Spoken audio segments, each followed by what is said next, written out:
வணக்கங்க. இந்த வீடியோவில் நம்ம பார்க்கக்கூடிய டாபிக் என்ன அப்படின்னா D3 சார்ட்டை பற்றி தான் பார்க்க போகிறோம். இதுக்கு பேர் வந்து திரேகான சக்கரம். அதாவது வந்து ராசி கட்டம் எல்லாருக்குமே தெரியும். அது D1 சார்ட் அப்படின்னு சொல்கிறாங்க. ஹோரா சக்கரம் அப்படிங்கிறத D2 சார்ட்டுன்னு சொல்கிறாங்க. இது வந்து D3 சார்ட். இதே மாதிரி வந்து D1லேருந்து D12 வரைக்கும் 12 கட்டங்கள் இருக்குது, அதாவது சக்கரங்கள் இருக்குது. அது போக வந்து எக்ஸ்ட்ரா ஒரு 4-5 சக்கரங்கள் எக்ஸ்ட்ரா இருக்குது, சஷ்டி அம்சம் அதெல்லாம் இருக்குது. அதெல்லாம் நமக்கு தேவையில்லை. ஃபஸ்ட்டு வந்து இந்த 12 கட்டம், அதாவது D1லேருந்து D12 சார்ட் வந்து எப்படி நம்ம வந்து கால்குலேட் பண்ணி கணக்கெடுக்கிறோம் அப்படிங்கிறது ஃபஸ்ட்டு தெரிஞ்சுக்கணும். இது தெரிஞ்சால் வந்து நம்ம வந்து ஈஸியாக வந்து ராசி கட்டத்தில் இருக்கக்கூடிய கிரகம் வந்து இந்த D3 சார்ட்டில் எவ்வளோ வலுவாக இருக்குது அப்படின்னு ஃபைண்ட் அவுட் பண்ணுறதுக்கு யூஸ் ஆகும். மெயினாக எல்லோரும் யூஸ் பண்ணுறது வந்து ராசி கட்டமும் நவாம்சமும் எல்லோரும் யூஸ் பண்ணுவாங்க. இருந்தாலும் ஒரு நோயை கண்டுபிடிக்கிறதுக்கு, சகோதரனை பற்றி தெரிஞ்சுக்கிறதுக்கு, இறப்பை கண்டுபிடிக்கிறதுக்கு வந்து இந்த D3 சார்ட் வந்து யூஸ் ஆகுது. மெயினாக ஒரு 4 சார்ட்டை தான் நம்ம பார்க்கலாம். அப்படின்னா D3 chart, D6 chart, D9 chart, D12 chart. இதை மெயினாக பார்த்தாலே நிறைய பிரச்சனைகளுக்கு வந்து தீர்வு கிடைக்குது. இருந்தாலும் D1லேருந்து D12 வரைக்கும் எல்லா சார்ட்டையும் நம்ம பார்ப்போம். D1, D2, D9 அப்படிங்கிற 3 சார்ட் வந்து ஏற்கனவே நான் வீடியோவில் போட்டிருக்கேன். நவாம்சம், ஹோரா சக்கரம், ராசி கட்டம் வந்து உங்களுக்கு தெரியும். இது எல்லாமே வந்து ஏற்கனவே இருக்குது, பார்க்காதவங்க பாருங்கள். இன்றைக்கி வந்து D3 சார்ட்டை பற்றி பார்ப்போம். இதுக்கு பேர் வந்து திரேகான சக்கரம். இதை வந்து திரிகோண ஸ்தானம் அப்படின்னு கூட நம்ம சொல்லலாம். அதாவது 1, 5, 9 ராசிகள் இருக்குல்ல, அதை வந்து நம்ம பிரித்து நம்ம யூஸ் பண்ணுறது வந்து திரிகோண ஸ்தானங்கள் அப்படின்னு சொல்லுவோம். அதே மாதிரி தான் இந்த திரேகான சக்கரம் அப்படிங்கிறதும் திரிகோண ஸ்தானமும் கிட்டத்தட்ட ஒரே மாதிரி தான் வரும். இதை வந்து எளிமையாக வந்து நான் போட்டிருக்கேன், ரொம்ப காம்ப்ளிகேட் பண்ண விரும்பலை. இந்த ராசியை தான் வந்து மேசம், ரிஷபம், மிதுனம், கடகம், சிம்மம், கன்னி, துலாம், விருச்சிகம், தனுசு, மகரம், கும்பம், மீனம் சொல்லி பிரிச்சிருக்கேன். இதில் அதாவது வந்து ஒரு ராசியில் வந்து மொத்தம் 30 டிகிரி இருக்குது.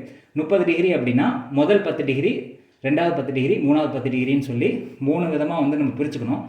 டிகிரி வைஸாக சொன்னால் உங்களுக்கு புரியல அப்படின்னா, ஒரு ராசியில் வந்து 9 நட்சத்திர பாதங்கள் இருக்குது. அதாவது ஒரு ராசியில் 2.25 நட்சத்திரம் இருக்குது.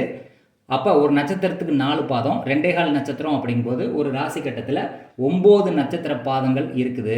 ஒரு நட்சத்திர பாதத்தினுடைய இது டிகிரி பார்த்திங்கன்னா 3 டிகிரி 20 கலை அப்படின்னு சொல்லுவோம். அதாவது 3 டிகிரி 20 கலை அப்படின்னு சொல்லுவோம். அப்போ ஒரு நட்சத்திர பாதங்கிறது 3 டிகிரி 20 கலை. இப்போ 3 நட்சத்திர பாதத்தை கூட்டினீங்கன்னா 10 டிகிரி வரும். அதாவது 3 டிகிரி 20 கலை, 3 3 3 9 டிகிரி வந்துருச்சா. அடுத்து மீதி இருக்கக்கூடிய 20 கலை 20 கலை 20 கலை கூட்டிங்கன்னா 60 வரும். 60ங்கிறது ஒரு டிகிரி. அப்போ டோட்டலாக வந்து 3 நட்சத்திர பாதங்கள் வந்து 10 டிகிரி வரும். அடுத்த ஒரு 3 நட்சத்திர பாதங்கள் வந்து 10 to 20 டிகிரி வரும். அடுத்த ஒரு 3 நட்சத்திர பாதங்கள் வந்து 20லேருந்து 30 டிகிரிக்குள்ளே வரும். அப்போ 9 நட்சத்திர பாதங்களை வந்து முதல் 3 நட்சத்திர பாதம், மேசராசியில் முதல் 3 நட்சத்திரம் என்ன? அஸ்வினி 1, அஸ்வினி 2, அஸ்வினி 3. ஓகே. நடுவில் இருக்கக்கூடிய நட்சத்திரம் பாதம் என்ன? அஸ்வினி 4, பரணி 1, பரணி 2. அடுத்து லாஸ்ட் இருக்கக்கூடியது பரணி 3, பரணி 4, கிருத்திகை 1 அப்படின்னு சொல்லி ஒரு ராசியில் இருக்கக்கூடிய 9 நட்சத்திர பாதங்களை முதல் 3 நட்சத்திர பாதம், ரெண்டாவது இருக்கக்கூடிய 3 நட்சத்திர பாதம், மூணாவது இருக்கக்கூடிய 3 நட்சத்திர பாதமாக நம்ம வந்து பிரிக்கிறோம். அதை நான் போட்டால் இங்கே இடம் இல்லை அப்படிங்கிறதுனால நான் டிகிரியாக வந்து மென்ஷன் பண்ணியிருக்கேன். டிகிரி வச்சு பார்க்கும்போது உங்களுக்கு ஈஸியாக புரியும். அப்போ மேசராசியில் ஒரு கிரகம் வந்து 0லேருந்து 10 டிகிரிக்குள்ளே இருந்தது அப்படின்னா அது D3 சார்ட்டில் வந்து மேசராசிலே இருக்கும். 10 to 20 டிகிரின்னு சொல்லக்கூடிய ரெண்டாவது திரேகானத்தில் வரும்போது அது D3 சார்ட்டில் சிம்ம ராசியில் வரும். 20லேருந்து 30 டிகிரியில் வரும்போது அது D3 சார்ட்டில் தனுசு ராசியில் வரும். இதை சிம்பிளாக புரிஞ்சுக்கணும் அப்படின்னா 0 to 10 டிகிரியில் இருக்குது அப்படின்னா அந்த கிரகம் வந்து மேசராசி எந்த ராசியில் இருக்கோ அதே ராசியில் இருக்கும், மேசத்தில் இருக்கும். ரெண்டாவது வரக்கூடியது வந்து இந்த ராசிக்கு 5வது ராசி என்ன? சிம்ம ராசி. மேசத்துக்கு 5வது ராசி சிம்ம ராசியில் இருக்கும். அதே மாதிரி 20லேருந்து 30 டிகிரியில் இருக்கக்கூடிய பிளானட் வந்து தனுசில் இருக்கும். சிம்ம ராசிக்கு அடுத்து 5வது ராசி வந்து தனுசு தானே. அதாவது 1வது ராசி, 5வது ராசி, 9வது ராசி இப்படி வந்து நீங்கள் பிரிச்சுக்கோங்க. இதை வந்து D3 சார்ட்டில் வரும். அதே மாதிரி ரிஷபராசியில் முதல் 10 டிகிரி இருக்கிறது ரிஷபராசிலே வரும். அதுக்கடுத்து 10லேருந்து 20 டிகிரி இருக்குது ரிஷபராசிக்கு அடுத்து 5வது ராசி என்ன? மகர ராசியில் வரும். அடுத்து 20லேருந்து 30 டிகிரியில் இருக்கக்கூடிய பிளானட் வந்து கன்னிக்கு 5வது ராசி என்ன? மகரம். அந்த மாதிரி வந்து நம்ம போட்டுக்கணும். அதாவது ரிஷபராசி, அதாவது 0 to 10 டிகிரியில் இருக்குது ரிஷபராசிலே வரும். 10 to 20 டிகிரியில் இருக்கிறது வந்து ரிஷபராசிக்கு 5வது ராசி என்ன? கன்னி ராசியில் வரும். 20 to 30 டிகிரி வந்து கன்னி ராசியிலேருந்து 5வது ராசி என்ன? மகர ராசி. அதாவது 2, 6, 10, 1, 5, 9ங்கிறது ஒரு திரிகோணம், 2, 6, 10ங்கிறது ஒரு திரிகோணம், 3, 7, 11ங்கிறது 3வது திரிகோணம், 4, 8, 12ங்கிறது 4வது திரிகோணம். உங்களுக்கு ஏற்கனவே தெரியும்னு நினைக்கிறேன். அதாவது இந்த முதல் 3 வந்து நெருப்பு ராசி, அடுத்து வரக்கூடிய 3 ராசிகள் வந்து நிலராசி, அடுத்து வரக்கூடிய 3 ராசிகள் வந்து காற்று ராசி, அடுத்து வரக்கூடிய 3 ராசிகள் வந்து நீர் ராசி. அதே தான் நெருப்பு, நிலம், காற்று, நீர் போன்ற இந்த ராசிகளை பிரிப்போம் பார்த்தீங்களா, நெருப்பு ராசிகள்.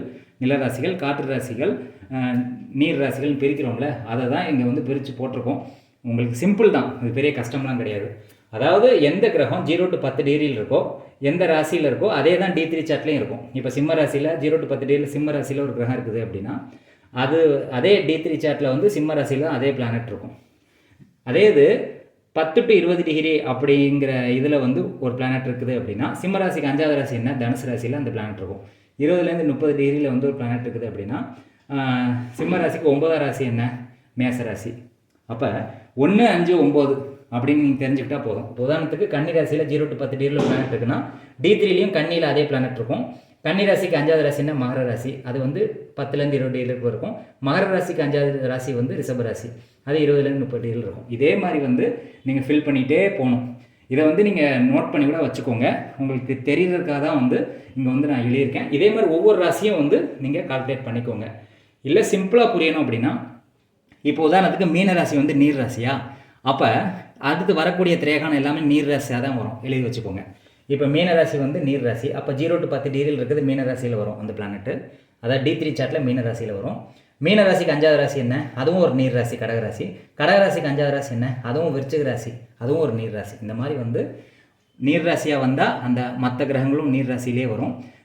காற்று ராசியில் வந்தால் மற்ற கிரகங்களும் காற்று ராசியிலே வரும்.